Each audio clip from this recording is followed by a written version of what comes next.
Live from our 7 Tasmania studios, your nightly news with Rachel Williams begins now. Well, it's been a year of highs, lows and significant uncertainty.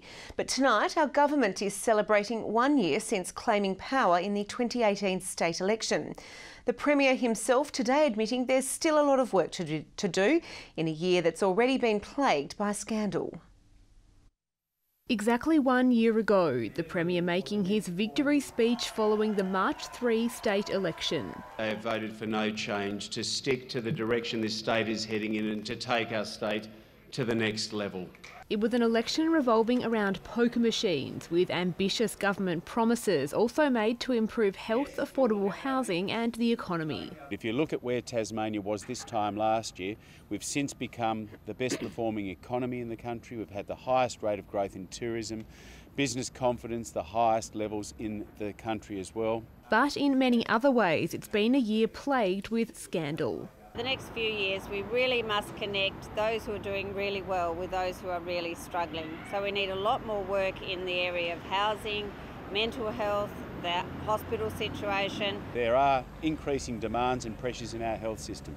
Our booming economy places pressure on our infrastructure.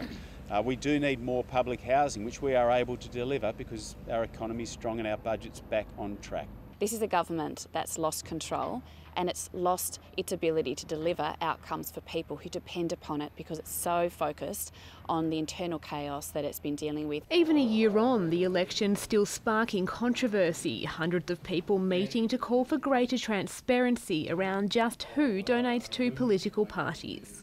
What people in the room today most want, though, is democracy in action. They want donations reform and they want sunlight cast on politics in Tasmania. With weeks left until Parliament returns, it's sure to be another eventful year. Michelle Wisby, 7 Tasmania News. The fire service says a Gagebook man is lucky to be alive after a blaze swept through his kitchen while he slept last night. The resident's stove bursting into flames after he left cooking unattended. Authorities saying the property wasn't fitted with a working smoke alarm, serving as a reminder to the community to keep alarms throughout the house. The legacy of the state's late Attorney General has once again been remembered with the launch of a new University of Tasmania scholarship. Vanessa Goodwin's family gathering in Hobart today to announce the Dr. Vanessa Goodwin Law Reform Scholarship. The award will be given to an undergraduate student and includes funding as well as an invaluable work placement. Dr. Goodwin's family saying the well-respected lawyer and politician had always been passionate about helping others. Encouraging people, to participate more, to get up and do things for other people, look beyond yourself and what you do, and that's all that we can really ask for. Vanessa was held in very high regard by the profession and the community for her commitment to sound law reform. Dr. Goodwin passed away a year ago today after being diagnosed with multiple brain tumours. Thousands of Tasmanian volunteers have put on a pair of gloves to help clean up our state, all part of a National Day of Environmental Action. It comes as the Greens continue to push for the banning of single-use plastics. Fragments of litter now in the bin. These volunteers are bracing the harsh winds on Mount Wellington's summit to clean up the tourist attraction. You've got to give back to the community, really, and that's what we want all the kids to learn. So the girls have come up and they're doing it as well, so it's awesome, yeah. Basically because we want to help community and make sure no animals are killed. Yeah. Around 150 volunteers, clearing nearly 115 kilograms of rubbish off the pristine landscape, all hands on and doing their bit for Clean Up Australia Day. We have a waste crisis in Australia. We have a plastic pollution crisis. Clean Up Australia Day is one event once a year. We need to be thinking about how to clean up our plastic pollution every day of the year. All set with tongs and bags, also in Launceston's Royal Park, some diving even deeper for the cause. We're just trying to go and find some rubbish and clean up the Tamara, and I suppose the idea is we're trying to get across is that whatever you throw into the gutters or miss the bin with, it'll end up in the ocean eventually. Greens Senator Peter Whish-Wilson today visiting the clean-up site and cracking down on plastic pollution. The Greens will be putting up a private members bill into Parliament that will phase out single-use plastics and will actually have mandatory product stewardship or recycling schemes, so we can actually get high recycled rates and we can do what Australians expect from their recycling business. A final draft of the bill is set to be introduced in Parliament next month. Ruby Kamane, 7 Tasmania News. From souvlakis to Zorba dancers, the Tasmanian Greek community celebrated its vibrant culture in Hobart today. The 26th annual Sto Festival showcasing the very best in food and music. Greek locals sharing their much-loved traditional customs and instruments with visitors.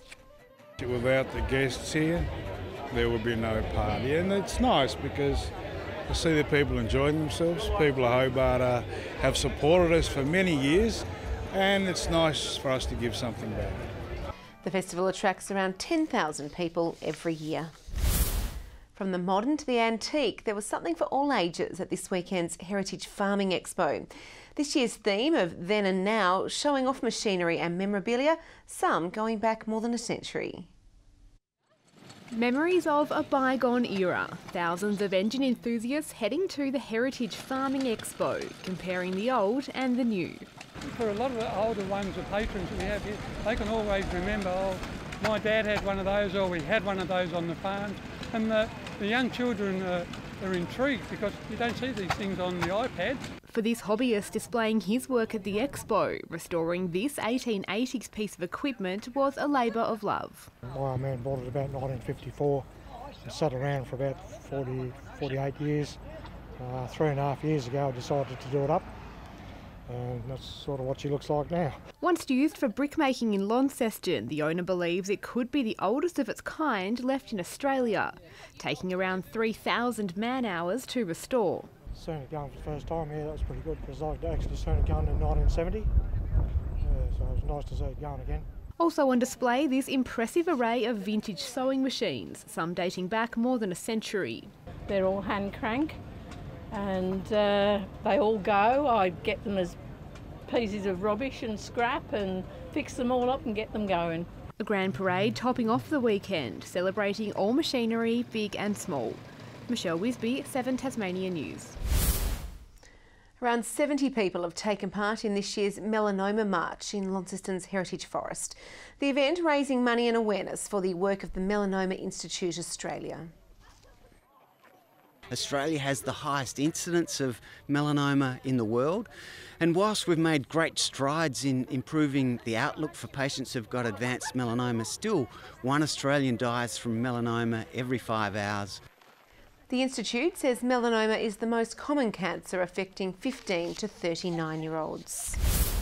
Tassie Cycling's 2 leading ladies have claimed another medal at the World Track Championships. Amy Cure and Georgia Baker survived an at times brutal Madison final to come home with silver. It was a wild ride in the Polish velodrome. And the crash though, the New Zealand's brought down the Russian Federation rider. And it only got worse for the poor Kiwis. They were having a shocker. Oh, well, another crash. Once again, New Zealand. Well, it's not going well for the New Zealand team, is it, at the moment? Luckily, the Tassie pair of Georgia Baker and Amy Cure started much better, claiming maximum points in the first of 12 sprints. They look set to add to their gold medals in Friday's team pursuit, but the competition from the Dutch was fierce. The 120-lap epic saw the European powerhouse set up an unassailable lead.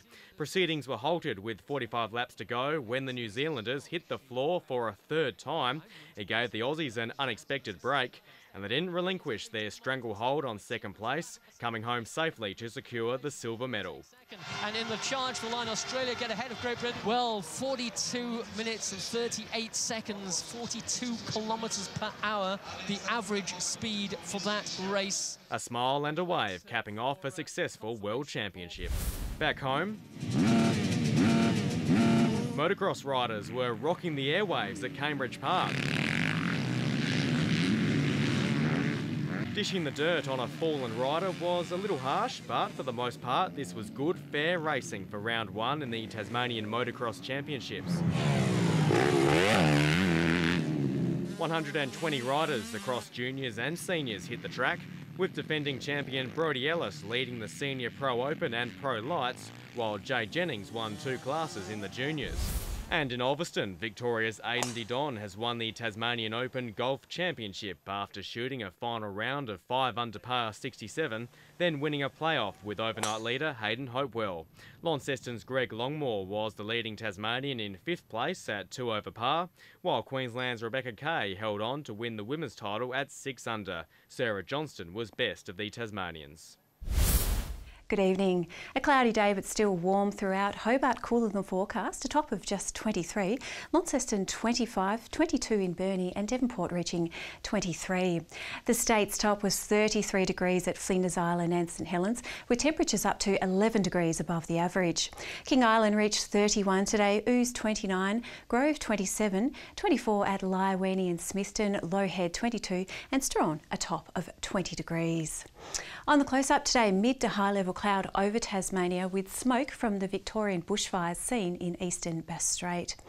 On the satellite, mid to high level cloud over Tasmania extending into the Southern Ocean. Patchy low level cloud over the Bight with widespread convective cloud over most inland mainland states this afternoon.